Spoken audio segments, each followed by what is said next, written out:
Here we are. Does anyone want the agenda up or would we rather look at the screen? All right, let's just go then. Jane, Okay. one question. How much time are we going to spend today? I'm hoping to get through this by 4. Good, thank you.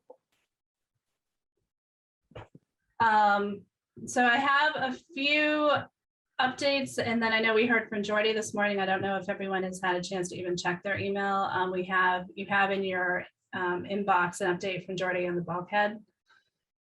And so I think unless anyone has questions, concerns right now, please read that. It's a really thorough update, and either contact me and I'll get some answers if you have any questions or concerns. Or John Eric, I know that you talked with us about this last time as well. So if you have anything off the top of your head. I didn't read it, but if anyone, did you read it, Jane? I did. So essentially he says that, because he stopped by and gave me an update. My understanding is that the bulkhead engineer is going to raise the height of the cap a few feet to satisfy this committee, and they'll put it out to bid that way. Is that correct? Yes. That was my interpretation, yes. So they're raising it to the top of the, missing the word, but yeah, The benches. Rail. yes, the top of the benches. The So- top of the benches, yeah, and it'll go out to bid that way. Right. Okay, so it is going out to bid that way. It's not that 2-part. Yeah, correct. We had agreed, again, certainly the city could be back in discussion later on if there's, for some odd reason, funding enough for the original scope, but not enough for the raised height. I doubt that that will be the case, but the full plan is to bring it up to the height of the bench, at this point. So that's the plan. All righty.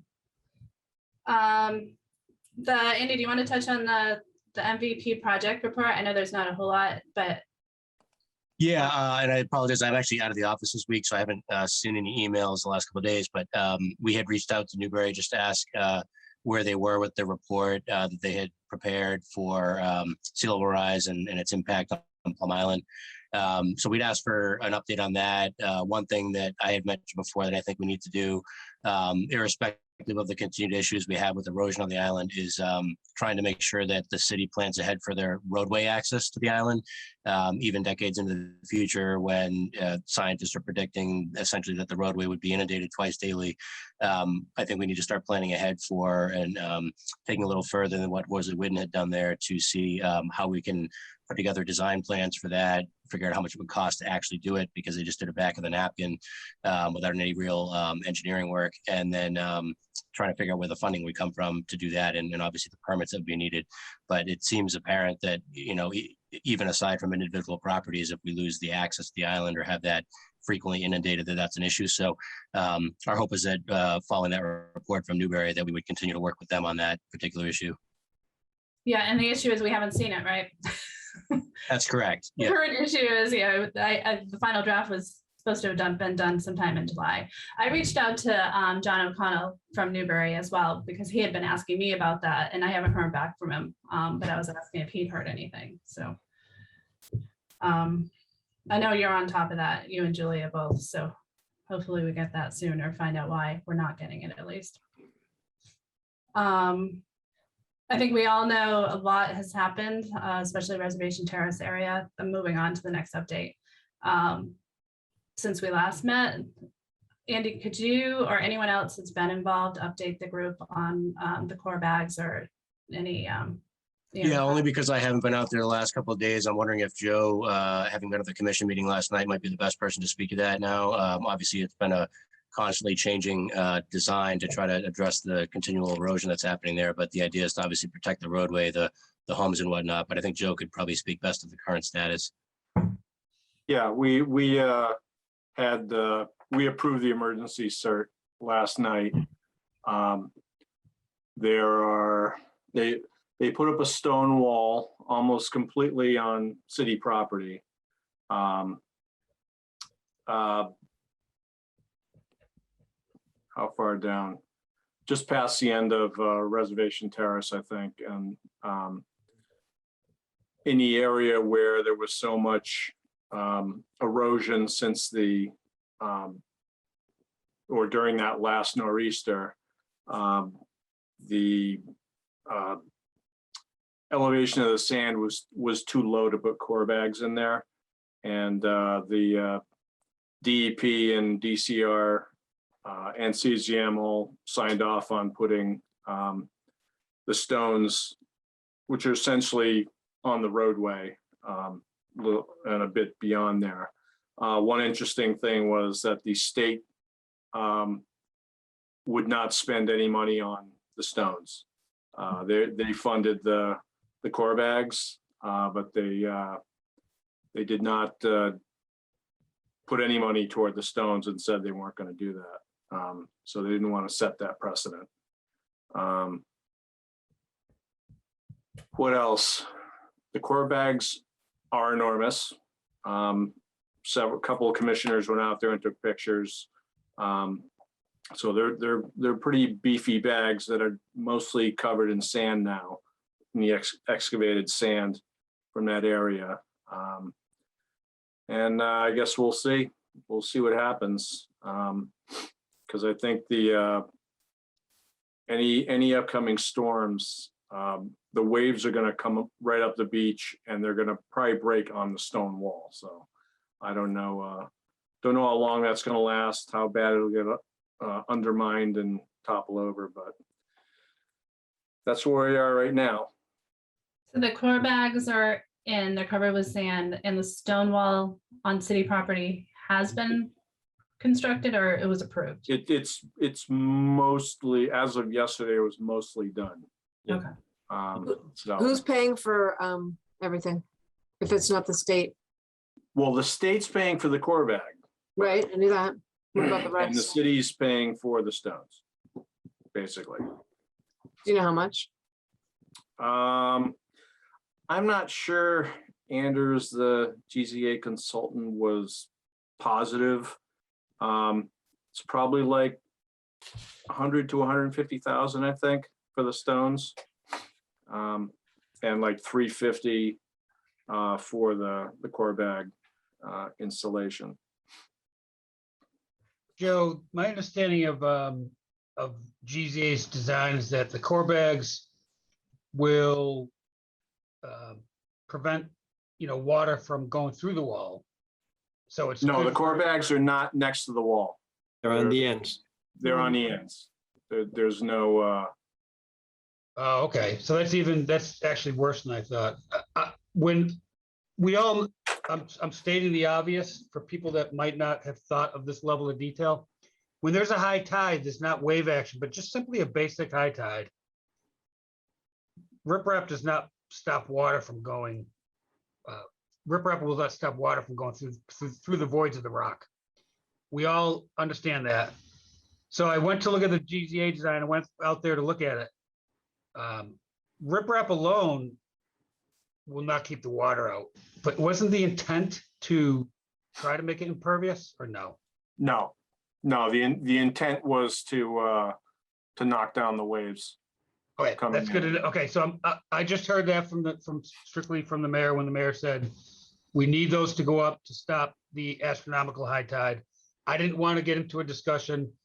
It's not going to stop the astronomical high tide as far as water, but it will break the wave action. Okay. It'll break the wave action and most likely prevent the road from getting further undermined, and the house that's right there on the corner of 73rd Street, north corner of 73rd Street. It seems to be on a slab or Yeah, I've seen it. Yeah. yeah, and it was undermined like 8 feet. When I went out there during the nor'easter, it was undermined a foot or two, but after that, apparently there was a lot more. Are there, of course, there are next steps, because this is going to be ongoing, but are there any immediate next steps, or is this pretty much what we're doing? No, this is it until the dredging. Jane, I might comment on that. Having spoken with Councillor Zeid and the mayor about it, and having visited the site, as John Eric says, the stone is going to absorb a lot of the energy that comes in with the wave action. But the core bags are intended to kind of seal the ends and hopefully slow down the amount of eroding sand that might undermine the stone between them. But the point that Councilor Zeid and I are making to the mayor is that, a couple of good coastal storms and a lot of the stone in particular, I'm not so worried about the core bags. They're quite impressive. But the stone might be undermined and moved, and we have to stockpile replacement stone if those homes are going to be protected. I can't say that the mayor agreed with us, but I think that's the direction that councilors are leaning toward, as frustrating and a stopgap, a measure as this is. I don't think anyone is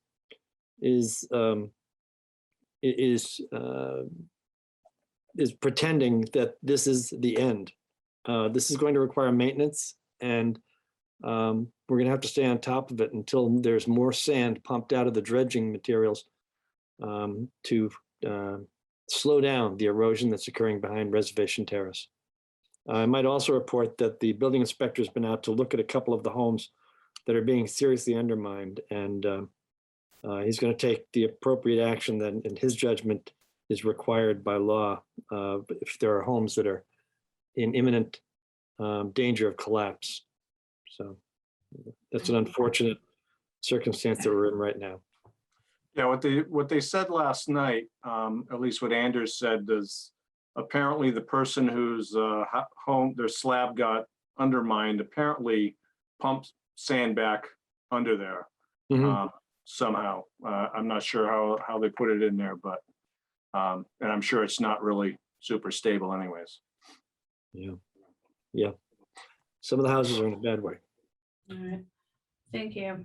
I'm wondering, and that it would be a great benefit to me, and I'm assuming other volunteers, if when anyone's going out there again, if it seems appropriate and it wouldn't be too much trouble, to give us a heads up, because I feel like,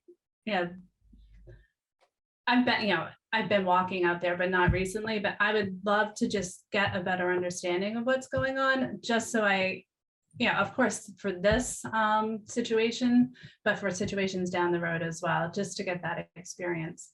And we can talk about it a bit more when it comes to the purpose of these meetings as well. But I want to take a site visit or a field trip, and I can do that myself, but I think it would be more beneficial if I was out there with folks that have been more intimately involved. So keep that in mind. That would be super helpful. Yeah, I don't know that you want to go out there with me. They know who I am, and they're not very pleased with the commission. So. Put a hat on. I understand, but we can talk about it. We can figure that out. Look, that's top of my mind. Some of those homeowners are truly terrified, and if your house was being undermined by a storm surge, you would be scared too. However you got there, and those anxieties are justified. But I'm going to express an opinion that seems inconsistent with my support for what the Concom usually does. I don't think we can just walk away in the short term. I think people there need some breathing room and the opportunity to plan what they want to do if their home is in such a precarious position, and if they feel threatened, we ought to at least give them the opportunity to think through the option that makes best sense for themselves. Well, yeah, but one also needs to take into consideration when several of these homeowners bought their homes too, within the past year. So I kind of discount that, Joe, because however they got there, they're there. That's in most cases the most or one of the most significant investments they make in their lifetime, and I don't think we can just walk away. So that's my piece, but we should sit down and talk about it.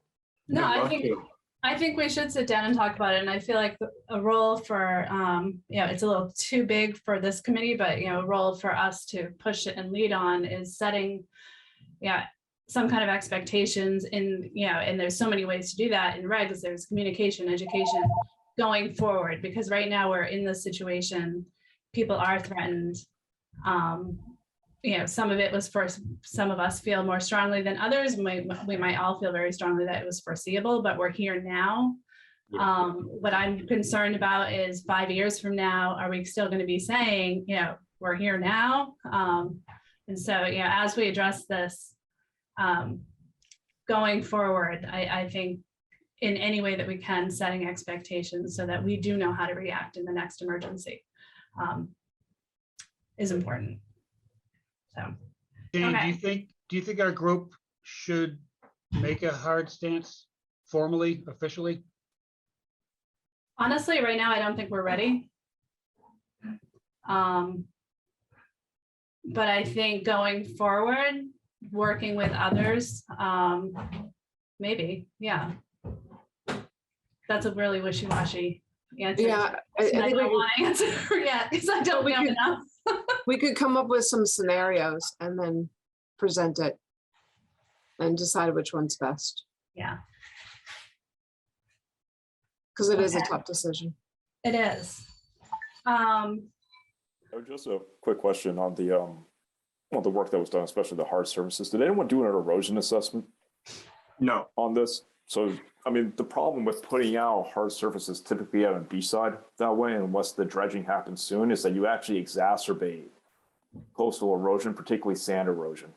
Mhm. And so, as long as people understand the risk of doing this, and this is exactly what's happening all the way through. I mean, Hawaii is a good example. California is a good example. This is happening in North Carolina right now, where people are putting up these things to go ahead and protect areas and their hard surfaces, and essentially the beaches are all washing away. So I think we need to go ahead and just, whatever the solution is, this needs to be communicated to the owner somehow, that you do have partial protection of what's actually happening with the roads, but depending upon what the dredge schedule is and everything else like that, we get 2 or 3 more nor'easters before that work happens. So we're getting into a winter season right now. There's no guarantees that this is, and I think this is where John Eric was going at the beginning of this. There's no guarantees that this is going to work. And people out there need to understand that, because again, this goes back to the risk associated with it. I haven't gotten a chance. I was going to go out there last weekend and take a look at this, because I heard it from a number of people just how bad it actually is. But again, there's very little we can do right now. I think that needs to be communicated. They're not good, and you may have already done this, so I apologize. I know you know this, but it is one of these things that it may seem like it's a solution, but building those hard surfaces is not necessarily a solution for how to deal with sandbars. And oh yeah, no, erosion. some of the pictures that folks showed at the meeting last night, the tide was up to the bottom of the stone wall. Yeah. On Reservation Terrace. So I don't even know if that was a high tide. So it basically, the waves are going to come in, they're going to break on that wall. So there's going to be all sorts of undermining. Mhm. I expect the wall to collapse forward, and I brought that up to Exactly. them. So has that been It's still sitting on communicated? sand, so. May I respond to what Rishi just said? And he's correct. And Joe, you're correct. But I in my comment, and I can't speak for them. I should not speak for them, but in my assessment, in conversations with the residents out there, they're well aware of the limitations of a hard, stone placement out there, a barrier placement out there. They're also aware that 1 or 2 more astronomical tides, or particularly in combination with a coastal storm, some of those houses are going to be washed away without some sort of emergency protection. And I think that they're realistic about that. But I think the best thing that we can do is to give people on the island, and I'm speaking just for myself now, the opportunity to think through their options, give them a little more time. A crisis sharpens one's perception about what is possible and what is advisable. And we have to be respectful of the fact that they've placed themselves in a situation that perhaps didn't seem so hazardous at one time, but is terribly hazardous now. And as neighbors, help them to the extent that we can escape with their skins. It's a difficult situation. And I would encourage anyone to go out there and look at what's been done and see the imminent threat to some of those properties that are on Reservation Terrace. It's the erosion accelerated over the past several months at an alarming rate. The only thing that the tough time that I have, Barry, is you know, $150,000 of our money is going to protect 2 or 3 homes. Right. That's just not sustainable for us to go up and down the beach. No. And that's the reality. It's really hard to, I mean, it's a hard pill to swallow, but I think, I don't know, you guys, I just think they need to, $150,000, we just spent it. Now we're gonna do it again next month, and you're gonna do it 6 months from now. I just have a tough time with it. I'm not afraid to say, this is the point where we just can't, I don't know, we can't continue. Yeah, John, Erica, just to echo that. So I completely agree with what you're saying, Barry, or sorry, Councilor Connell. I think they. I have a name, Richie. Yeah, Pretty soon I won't have a title either. Hyper formal today. Just been a long day. Yeah. So I mean, I completely agree with what you're saying. We have to be empathetic to people and show it. I guess the question for the city is just to John Eric's point: is do you want to set the precedent? Yeah. If we set the precedent and keep on doing this, there is no scaling back. And I completely agree with you. I mean, we're talking about people who are losing. I mean, those houses definitely sold for well over $500,000 a piece when it was probably all said and done. Yeah. So you're talking about a major source of income that's just lost. But I don't know. I guess when you were just alluding to a number of different options for people to consider. I guess my question: what are really the options for them right now? I'm trying to figure out what we've actually presented to them in terms of a course or an approach. Have we given them essentially saying, hey, you may be able to, one thing for us to consider, for instance, is a special assessment throughout the island. Yeah. Right. And talk about how we do it. I'm trying to wonder, like, what has been presented to just people out there in terms of their options? Well, a bunch of them have contacted Julia and are looking into FEMA buyouts. Yeah. And just as an FYI, Rishi, one of the least expensive houses there is $855,000, and the other ones are $1 million or more, right on Reservation Terrace. Yeah. But again, to answer Rishi's question, it's a good question. We're working through the options list at this point, and as the mayor obviously is well aware of it, and the councilors, we're just trying to present a kind of a smorgasbord of options as we perceive them.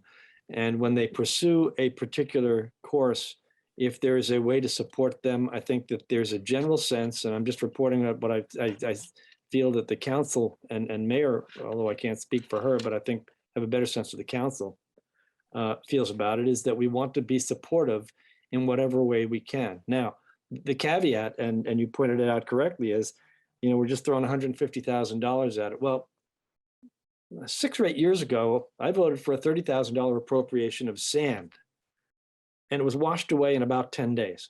Right. And I said at the time, I will never do that again. So call me a liar. I will vote to eat this appropriation. However, it's with our eyes wider open and with some more options potentially being considered both by the city and by the residents. And I can't predict where it's going to go. Yeah, And I think that's a role that this committee can play in terms of looking at those options and setting expectations going forward. Jane, if I might interrupt that in part, I think the most productive thing that could come through this committee is knowing the resources, and I have great respect for the expertise and the resources that this committee has available. If we could make like a laundry list of options and reasonable paths for people to pursue if they choose one of them or another.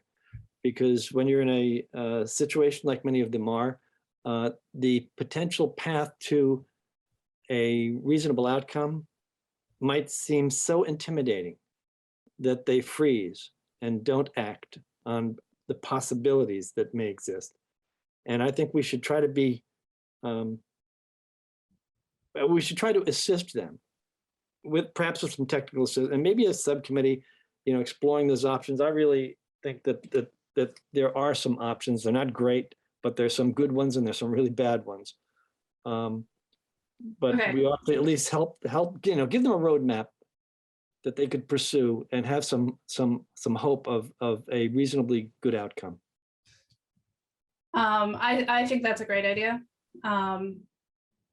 We should probably get to work on that if we are going to do it. Yeah. Who Can wants? I ask a question? Sorry, go ahead. I'm just, yeah, I would certainly participate in that. Barry, it sounds like you would. Rishi? Yeah, I would. Yeah, I know you're I short can on help. time, but Yeah, I can help with it. I mean, to Barry's point, and the reason why I'm rubbing my head, I've been in a number of these conversations today, is that there are really all the options are going to be compromises. I know. And I'm thinking, and I apologize, but in terms of time today, I don't think we can get too much into those options, but I want to make sure that we continue this topic and discussion soon. So maybe I'll contact everyone, see who wants to be involved and try to turn something around fairly quickly. Does that sound okay? It's not satisfying whatsoever Yes. right now, but is that okay? Yeah, that And sounds, the one thing, sounds fine. sorry, go ahead. Real quick, just real quick. What if everyone in the group just blast an email to Jane or the whole group That's what I and was say, thinking. yeah, I mean, these are my ideas off the top of my head because Yeah. at least you can compile them and then form that task force, Jane. All right, Yeah. I love it. Please do. Yeah. That's what I was going to suggest too. Okay. Just have everyone brainstorm, write it down, and we'll refine. That's fantastic. Thank you. Did Brett try to get in and we shut him down? Or Yes. Yeah, that's all right. I'm I sorry, jumped in.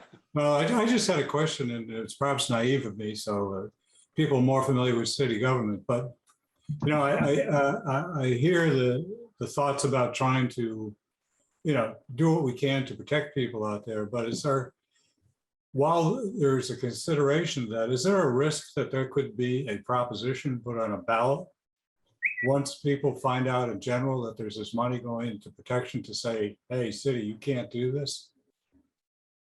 And vote for that, something like marijuana stores was there, et cetera. I mean, people find out the $150,000 a month is going to these homes.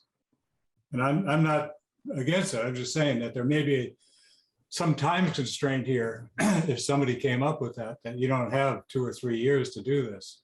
Having run ballot questions before, if I might respond, Jane, it's a long process and it has to coincide with the regular election cycle. So Right. at the very least, we're a year away from anything of that nature. Right, yes. So, yeah, it's something to put on the table, I guess, but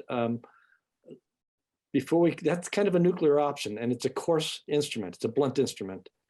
Right, but it could be not done something. by Yeah. a group of people. Yeah. Not this group, anybody in the city, right? Yeah, anybody could do it. Right, but the city council and or the mayor can just say, we're not spending any more money either. Right, that's Correct. The true. mayor- Okay, get me your ideas and we'll go from there. That would be great. Thank you. Hazardous mitigation plans up next for the updates. There's not too much. There's slowed down for a bit. There's another meeting, I think next week or last week in November to get that final draft. I think we've talked about it enough in the past that we all are familiar with that plan and the need for it. So unless anyone has any other questions, comments on that, we'll move on. All right. Committee updates, Sarah, Brett, could you give us a quick overview of where you are on Sure. those things? I'll jump. I think Sarah had delegated this to me yesterday, but Sarah, feel free to drop in. So this is not quite as dire a subject as the previous one here, but just let me update what we're doing on the website. So the group that's been working on this has collected a large number of requirements. And, we met a couple of weeks ago, got them together, and it's many things, I wouldn't even begin to go through them here. The other thing that we decided on was to try to put a prototype together because it would give us something concrete to show to the city council or the mayor, or whoever, and say, this is where we're heading, this is what we want to do. In my experience of developing software, people always know what they don't want. When you show it to them, they say, I don't want that. So it's a good tool to help hone your objectives. And to that end, towards the prototype, we kind of settled on looking at some free software. There's based on Drupal, which is free, which the city, I think, uses as part of its website, but this would be a separate site put together. And a set of Drupal compatible with WordPress and some other stuff called City CRM. And this is customer relationship management software, which is one of the objectives of this site, which is not only to provide information but to get people attracted to that site and get the list of people and stay in touch. So we're going to try to put those two pieces together and run it on a small server as a prototype and hopefully get something up and running over the next few months. And then when that's there, then we can go forward. But if this proves to be worthwhile and hits our objectives, then the cost of doing this would be, minimal, $40 to $50 a month for running the server, perhaps. So that's where we're at, and I'll turn it back to Jane unless there's any questions. Do you have any examples that you could email us links for? Yeah, sure, I can. I can there's a number of City CRM, which is this open source software, has 11,000 sites. I can send some out. I have them. Maybe I'll put them in the chat here after I won't be able to do that and talk at the same time, but I'll put a couple here. No, that's fine. And just one more, Jane, real quick. You talk about like, video, Yeah, we would support pictures. all. I mean, our master planning, our mission statement, everything we're doing. Like, is this an all-encompassing everything NRC? Well, yeah, I mean, it's the list of items that we have is huge. And I'm sure it's going to have to be whittled down between, first this group and then the committee to see what we want. The idea is that to get something that would be a model for it up and running quickly so we get feedback and be able to change. The way it's being done, it shouldn't be difficult to change the content. But I think we talked about sending out the document that has the requirements and the results of sort of the brainstorming on content, and people could Sure. add that. Well, it's on the ResCom site, right? So it's just that link. Yeah, Brett, if you could send that link for what we've come up with for content and also a few examples that you looked at that you think we might go in that direction, that would be fantastic. I can do that.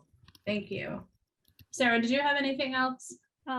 Yeah, I won't go into any detail, but just to throw the idea out there that we talked about at the subcommittee meeting, I've been thinking we should propose a series of presentations sponsored by the NRC, by the Resiliency Committee, thinking quarterly timeframe, starting with the one that that was highlighted in in various discussions in the past, which is to update the overview presentation that was done last February. So we have it ready for the new incoming city councilors and mayor.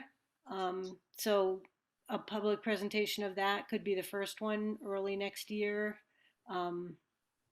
We've had on the docket at Storm Surge a proposal from Gordy to do an update on the wastewater treatment infrastructure, resiliency, and the Clipper City Rail Trail improvements.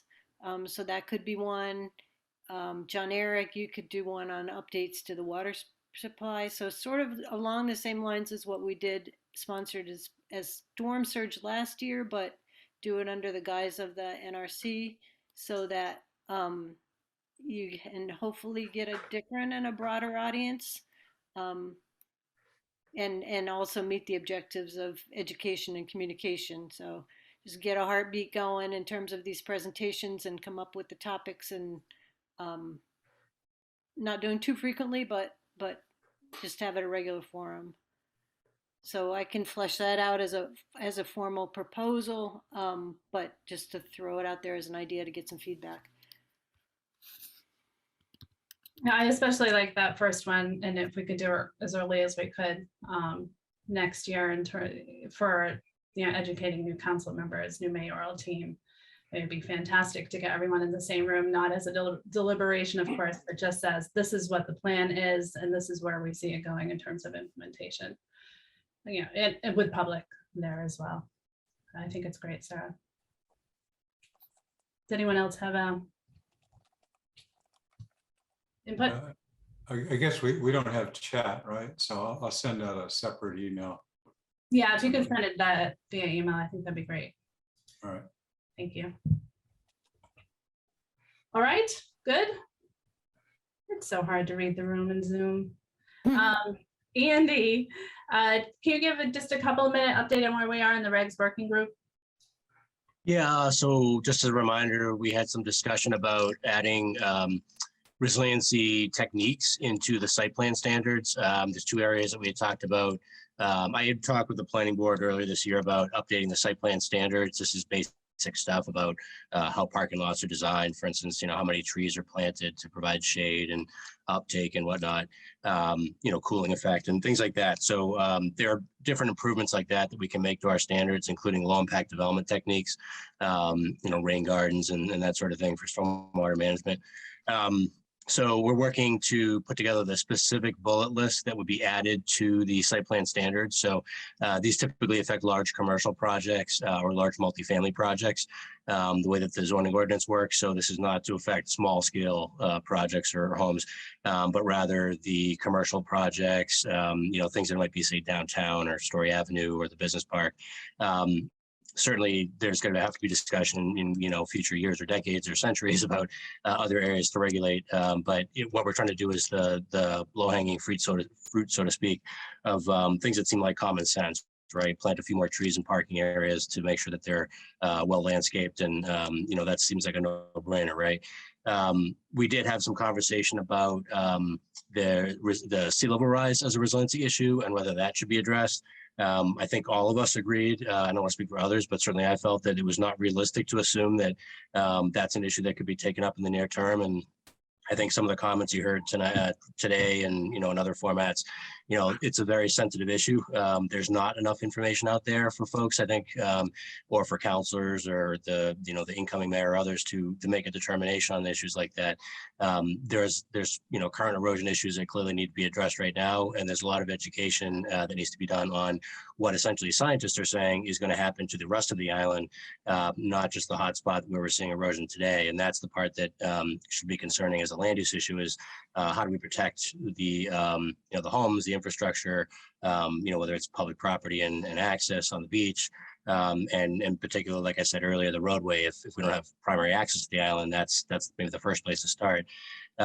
So those are things we need to look at in the future. But the idea here is just to have some standards that will help to make sure that folks who are coming in with larger projects, commercial, mixed use, or multifamily, that they're trying to be as energy efficient as possible. So different resiliency techniques in site plan review, and also as to the building structures themselves, trying to show, similar to an ordinance or two ordinances that were adopted by the city council recently, trying to show where applicants are doing their best to either be net zero or produce solar energy on site, pull from the grid, for instance, as opposed to fossil fuel usage, to basically have standards in there where the planning board is looking at those criteria in the review of a project, not just the typical site plan standards or standards that they'd be looking at, in a lot of ordinances to date. A lot of communities are adding these things in now because they're a new issue that needs to be addressed or a better understood issue. So our plan is to incorporate some of those into standards. Those will be considered. I think there'll be a circling back. Rick Tainter and I will circle back with you folks and with Jane and Julie on these things. And then we'll also circle back with the planning board. I think the assumption there is that if there's a reasonable agreement on those standards, that those will be brought forward to the council for consideration in a amendment to the site plan standards of the ordinance. Thanks. And Rick Tainter, who's also with us right now, has been or is working with us on that as well. He's on the planning board. So it's a nice conduit. So looking at low hanging fruit, as Andy said, and at this point, not proposing standards or guidelines addressing flood resiliency, but we have talked about putting together a questionnaire that asks questions about where they are on whatever designated floodplain that we're talking about, linking that maybe to a map with new different floodplain levels, and just asking questions. So really getting that conversation started and making sure that people are aware that we're looking at the issue. But right now, really in terms of standards or guidelines, looking like stormwater management, tree canopy, parking lot landscaping, those things that are admittedly easier to attack. So what's this group's plan to implement zoning changes? I mean, I just heard Andy say that it's going to take a long time. It's not, and we know that we went back and forth on those emails about even if we did 100 feet in, no build out, or unless you're 6 feet higher, and there's no bandwidth for that getting passed through city council. As far as this group in the regulation subcommittee, Andy, you just said that there's not enough information. What are you exactly talking about? Yeah, John Eric, I don't mean in terms of the scientist review of the information or what we saw from the Horsley Witten presentation or even maps that you've prepared showing future sea level rise. It's the fact that the average person does not have a good understanding of that information. So for instance, the resiliency brochure, if I'm not mistaken, still hasn't gone out to folks. So, we have not yet gotten people to understand that issue well enough to be able to make decisions about whether or not there should be any regulatory change like the one you're talking about. There's a lot of properties that would be affected on Plum Island alone by such regulations. So I think, we saw something earlier this year in discussion amongst the council over something similar, even though that proposal, as I understood it, was basically to limit the footprint of building expansions, not to prevent anybody from rebuilding or, raising houses out of flood zones. That is even itself a sensitive area. And so to me, it does not seem that there is enough information and enough understanding from the general populace to discuss an issue like that as a regulatory change. I think we're well in advance of that. And I think that's what we saw, earlier this year. What we're talking about now is things that we do think are manageable and doable. But there needs to be more education of folks, you're an engineer, you're a scientist, but for other people to understand that. And one of the ways that, like I think Molly said a second ago, is we're talking about having another map layer added to the MyMap pages or the GIS page on the city's website. That would allow people to actually see similar what you could see on a very large scale zoomed out from the Horsley Witten study, which is basically where is projected future flood level, sea level rise and storm surge expected to be, and to allow people to basically zoom in and out and get a better feeling for that and a better understanding about it. I don't think that necessarily that the science is going to change. There is an issue, according to all projections that we're going to have to deal with for the island, whether it's access to the island or further erosion from more spots than just the hotspot today. But I don't think there's enough information out there for the general populace to feel comfortable and understand those issues, or for councilors to take a vote on something that has that much widespread reach. Yeah, so exactly. So yeah, the way I'm looking at it is, okay, let's address those things that we feel like we could have some success very, soon, get those done.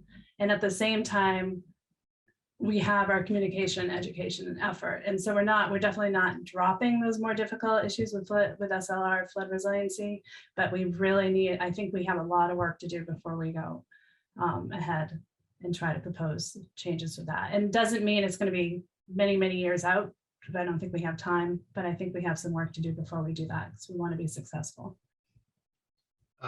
So the only thing I want to add, he keeps talking about Horsley Wood, and Horsley just keeps grabbing stuff from like Boston. I just got the coastal flood inundation model from Woods Hole. I just got it yesterday, all the data layers. Mass DOT hired them to do the coastal flooding along the Massachusetts coast to predict future 2030, 2070, and 2100 inundation models. So that's more of the horse's mouth than what anyone probably has, because they just finished it and it was for the whole state. And I was going to ask this group if you felt that we should put that on our website. I was going to talk to MVPC if they're going to, if they've already been approached on putting that on their, other communities on the North Shore, their website. What do you guys think about that? I know that I just threw a lot at you, but the Mass DOT hired them to do future flood modeling with the latest technology, and they finished it. Yeah, John, Eric, I want to second that real quickly, because I can tell you right now, the Horsley wind stuff is not correct. So the Gulf of Maine from 2000 to now to 2030 is going to see, and we're in the Gulf of Maine, is going to see, because of the way that the gravitational pull works and the way that the water is actually rising, we're going to see higher sea level rise relative to almost anywhere else. Yeah. And it's important for us to recognize that. So we're talking from 2000 to 2030, at least 17 inches. And the Horsley wind models don't have that account for correct right now. So yeah, the Woods Hole stuff is great. I'm working with Bigelow Labs right now, and they're actually referring to the Woods Hole stuff as well. So they're both Oceanic Graphics Institutes. I know Scripps is actually producing their own right now as well. But I think that's just to coastal California. But I think they're actually trying to do a global model, also looking at this, because they're trying to predict it relative. There's all this weird stuff happening with the jet stream and so on. So the Woods Hole models, if I could advocate for anything, is what we should actually be posting. I know we paid all this money and everything else to do that, but to your point, they're really pulling data from other sources. And I'm not trying to fault them, that they're using the best information that they possibly use. But the Woods Hole stuff is going to be way more accurate than anything else that's out there right now. Thanks for bringing that up, because adding to it, because when I look at the state hiring a firm, to me that's more of the that's the basis that the whole state is going to be using. The CZM is going to use it, DEP, and so on and so forth. So I think it's going to eventually make it to the formal flood inundation model for state agencies. So John, Eric, you said you're talking to MVPC to see where they are in terms of putting those up on their website or using those maps. I gave it like 30 seconds of thought yesterday. I'm like, hey, I wonder if those guys would do that. Woods Hole provided to us. I'm going to give them a call because they gave me a disclaimer of proprietary rights of what we can and can't do with this information. Mm-hmm. I suspect that because it's final, it's paid for by the state, that we as a community, not to make a profit off of it. I think they say, absolutely, you can put it on your website. I highly recommend that you put it on your GIS, and it's there for the people to refer to. My hunch is they'll say, absolutely, it's okay. MVPC would ask the same question, are we allowed by rights to do that? And they'll find out. I think Woods Hole will give them the right. So I think it's okay. I'm just trying to figure out, I got to give them a call and make sure it's legally okay. Okay, can you let us know the outcome of that? And then I would say on our website, you know, a new one that we're developing, I mean, that's a no-brainer. I don't know about the current city's website and how that would work, but Yeah, oh yeah, I mean, what, Jane, just, I don't know how much you know, don't know, but essentially. I when don't either. say- Oh, no, yeah, okay, that's cool. So when you go onto My Map, you go onto, you know, My Map has the GIS data layers. Yeah, That's managed by MVPC. So when MVPC puts it on, they can put it on just our website or all of them. okay, I got you now. Yep, but even just with ours, what this means is that when you call up the My Map, everyone has access to the My Map. That's where you'll see it. Okay, I got it. Yep. Thank you. Yep. All right. Yeah, let us know, would you? Yep, absolutely. Thank you. Oh, and anyone that is really technically into this stuff, I waited, and I owe you guys an update on this because I told you I was going to do it a year ago. I reached out to Woods Hole to find out when their model would be complete for the combination inland and coastal flood model analysis. And Kirk told me that, and he's going to fine tune his answer. He's going to get back to me.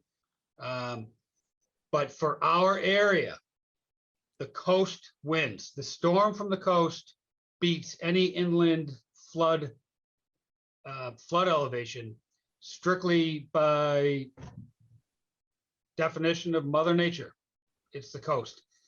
How far up the Merrimack River will the inland rainfall event be stronger than the coast is something I'm working with Woods Hole on to find out where that delineation is. But somewhere between our, somewhere between the Whittier Bridge and Lawrence is going to be an area where everything upstream of that, the inland model is the dominant model, the dominant flood elevations. I know that's a very technical thing for you guys. I'm not trying to say you're unable to understand it, but there's always a murky area between doing the two combined models. And Woods Hole has been waiting for Mass DOT to give them information to do the Woods Hole, to do the combined model.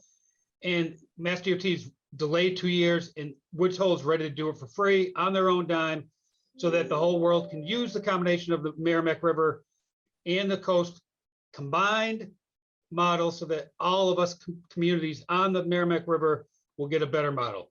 That's the update that is probably another 6 to 12 months away again. So it's always getting pushed off. All right, thank you. That's interesting. Okay.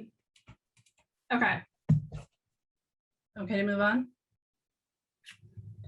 I wanted to bring us back to a little bit about our projects list. And I know it's already 4 o'clock and I was hoping to wrap this up, but please have patience, 10, 15 more minutes. Hopefully we can get through it. But I did want to circle back. I know we touched on a project list in the CIP last meeting, but I've given it more thought, and I really feel like one of the best ways to ensure continuity with these issues, and you know, we're in a time of a lot of change, is through the budgeting process. And so, you know, we're looking at the project lists or the action items on the plan and cross-checking that with the CIP. And I just want to make sure that we're not missing anything. And if we are getting those projects on the CIP and whatever process that is, I think is fairly important. And so something just to make sure that they're not dropped or to try to prevent any delay in the future.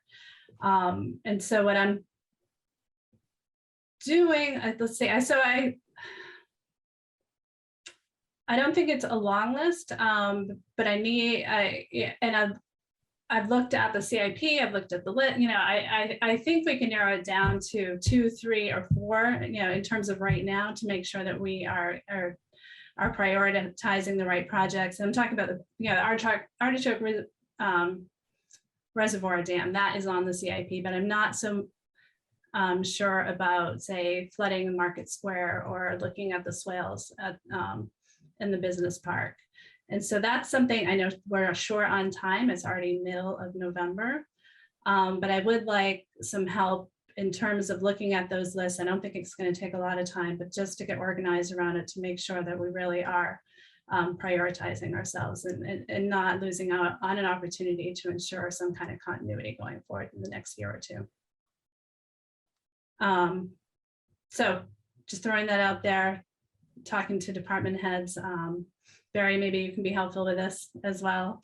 I'm sorry, I'm distracted at the moment with a message that I'm responding to.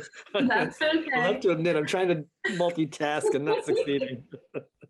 And so that's where I'm at in that part, in thinking about how to prioritize. All right, I'm focused again. I That's apologize. okay. Yeah, I saw you looking down, so I thought I'd say Yeah, what happened. something popped. Yeah. So I'm talking about prioritizing, yeah, I'm talking about infrastructure here. Yeah. And so I'm going to be circling back with the group to try to get, yeah, after I'm done sort of cross-referencing, if anything's missing on the current CIP, to try to get it on there. Do you want to summarize our conversation for the committee? I basically just did. Yeah, all right. That's just one counselor's crystal ball making, there is a process, but it's not a formalized, it's not dictated by statute or regulation, but the process is generally pretty straightforward. And the first things we have to do is get our items prioritized, 1, 2, 3, 4, whatever they're going to be in terms of expenditures, and get them placed on the CIP. Again, I was distracted, so I don't know if you shared this with them, but the CIP is a good planning document. And 10, 15 years ago, we didn't really use it. It was just a grant requirement. And we established it to meet a grant requirement and continued with it, which is a good planning practice. But it is used, however, to kill things if they're not on the CIP, even if there are good things and necessary things. So why run that risk? It's silly. We should try to plan the city's expenditures in a rational manner. And I think to the extent that we can, we ought to start putting dollar figures to their, maybe it's the back of an envelope, but at least it's a start. And John Eric might help with that, and maybe Rishi help do that. For some of the bricks and mortar stuff, for lack of a better word, that's going to be required over the next several years. Not only do we want to flag the items, but the magnitude of the expenditure required to install stuff. That's a critical component. We ought to be clear-headed about that. There are a lot of demands on the city's purse. And every mayor, whether it's an existing mayor or a new mayor coming in the door, has to establish priorities based on what's on those lists.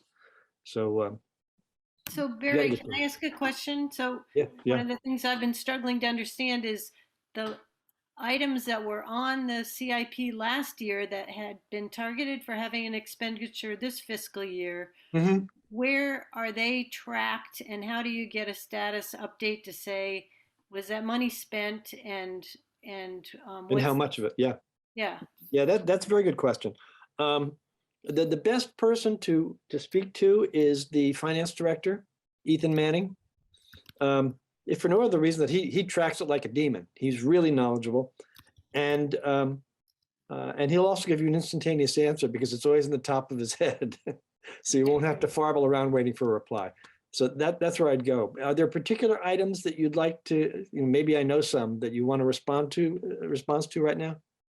Not live, but we did pull out, and I think that's what Jane's talking about. We did pull out the ones from last year that tied back to the plan, and so it'd be nice to be able to say, okay, at the end of the fiscal year, here's the status on each of those.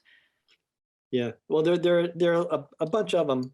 And sometimes the order in which we do them is affected by what we see coming down the pike from the state, down the pipe from the state or federal governments. Yep. So, the big ticket items that we thought we would get to this year are Phillips Drive, which we are getting to, but we're kind of finishing all the planning first because that infrastructure money is ideal for that particular project. We're going to go forward, but see if we can kind of, reallocate some money so that, we make maximum use of the federal funds. And the other that is in the front of people's minds is the fire station. And it's possible that the city council will kick that off. And that's a $7 to $8 million project right now. And I would be surprised if it didn't inflate up to about 10, but before we're done. That's the fire station in the West End that needs to be replaced. But that was but in terms, we did have Sarah went through it and pulled out a Yeah. list of resiliency related projects. So what I think I'll Yeah, there are do. others. The ones that are resiliency related, this is the bulkhead, is coming up real soon. And I don't know if Andy's still in the meeting or not. I don't think so. He could comment on that.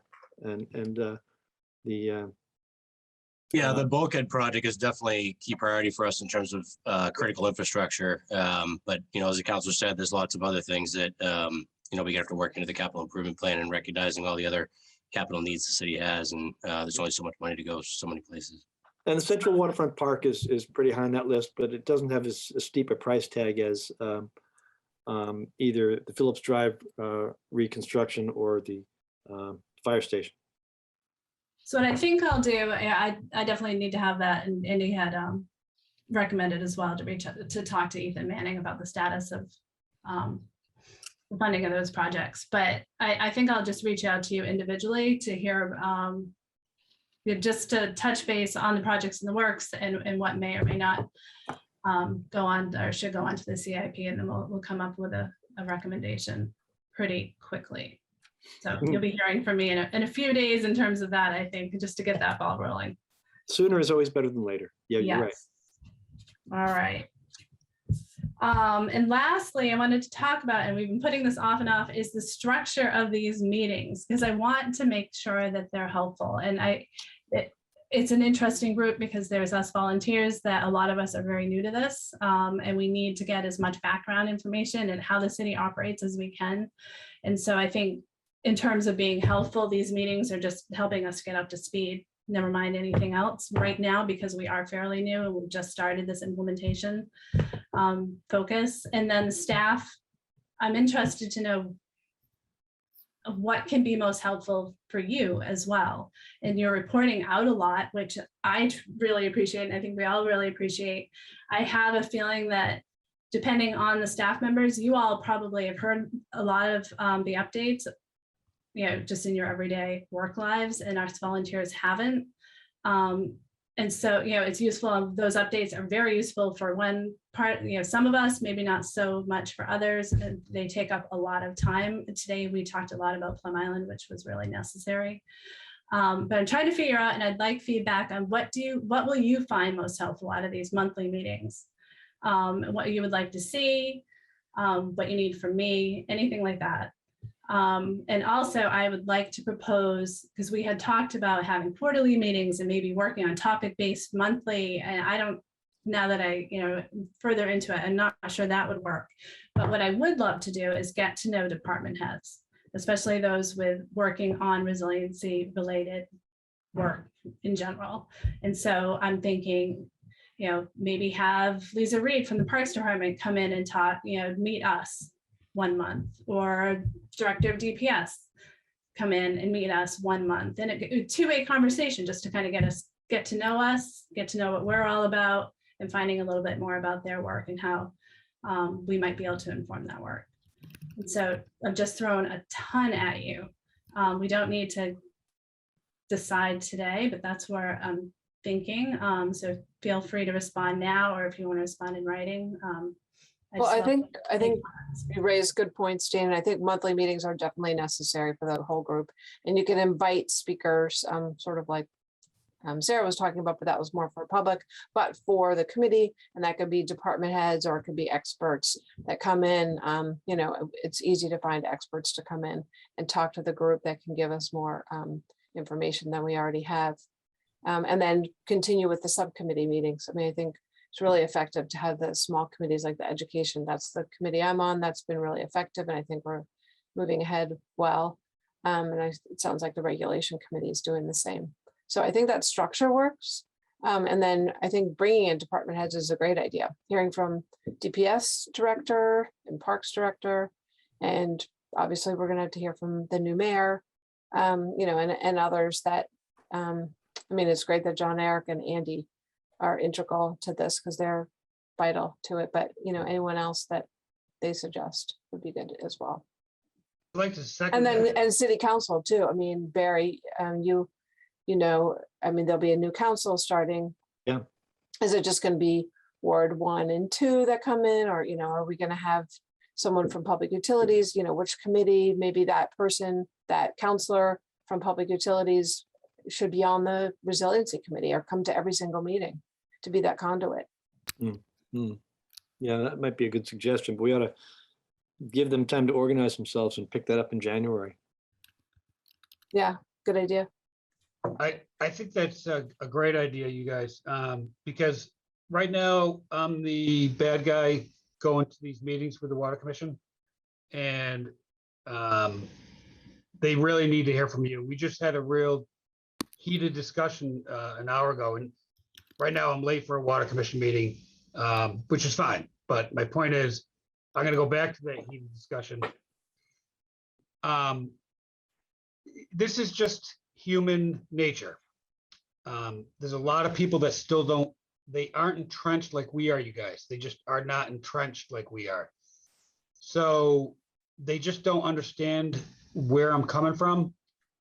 And for instance, I said, hey, we got a plan for a drought. They go, well, I was told by our consultant that our water supply is good for 20 years. What do I say about that, guys?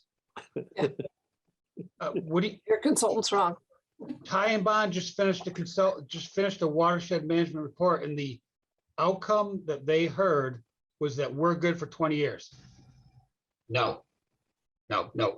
In the chapter that has drought, the city needs to plan for drought. Consultants can't tell you how to, we have a lot of work to bring these people in. The more they hear, then there's less public PR that you guys have to do, that we all have to do.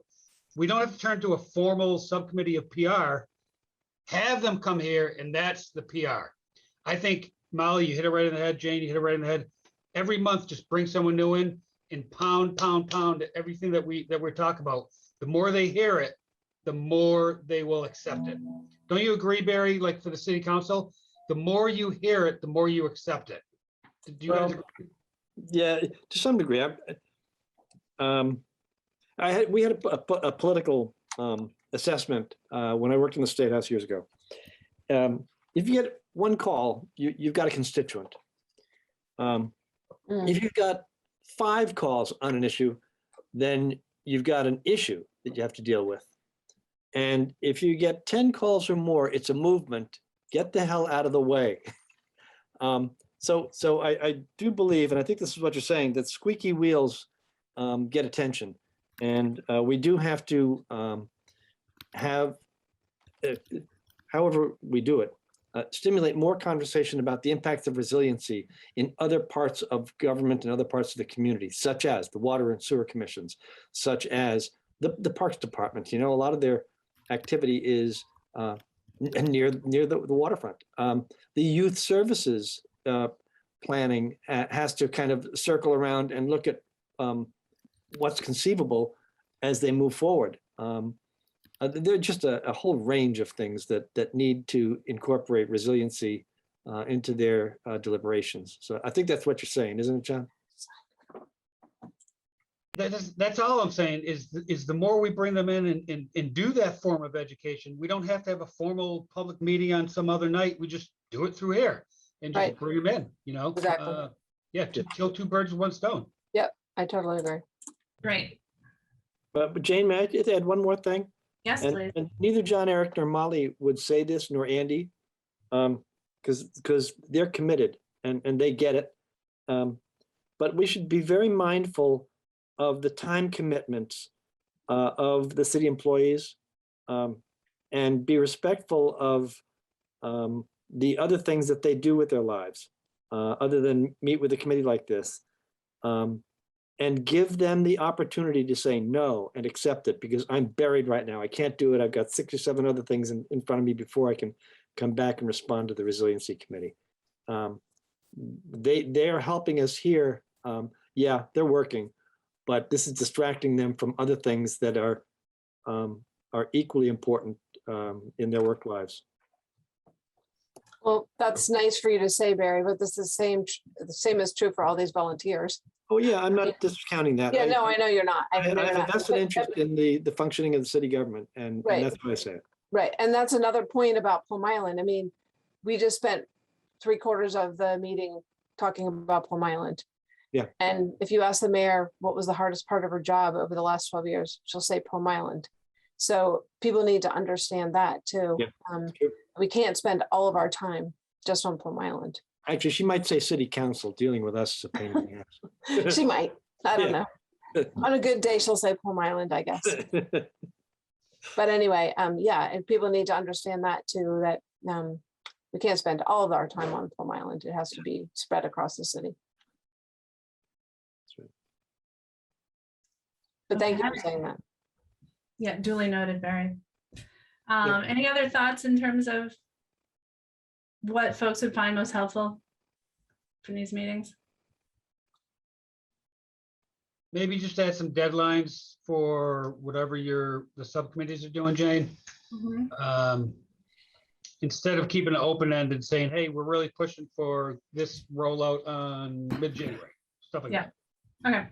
Yeah, and we are doing that internally, just we haven't talked about it, so. Yep, understood. Alrighty, sounds good. I did send out an email last minute. It was something John Eric had sent to me on the Northeast. Now I'm forgetting what it is, but they're asking for a partnership, letters of support. It's out of UMass Amherst. If you could check your email on that. I think it makes sense for us to send a letter of support and probably become partner. So if you can just respond back to me on that, that'd be great. Because I'm assuming you all haven't had a chance to look at it. I just sent it out this afternoon. And that's the same one the mayor sent this morning, whenever she sent it saying I might not be able to make the meeting. It's the same Yeah, one, it's the same group that did that, the Yeah. survey and the same group. Okay. Good. Thing last minute. No, thank you very much, Jane, for organizing everybody, Yep, agreed. keeping us on task and keeping the conversation going. Good work, All guys. feedback from us. Thanks, Jane. All right, thank you all.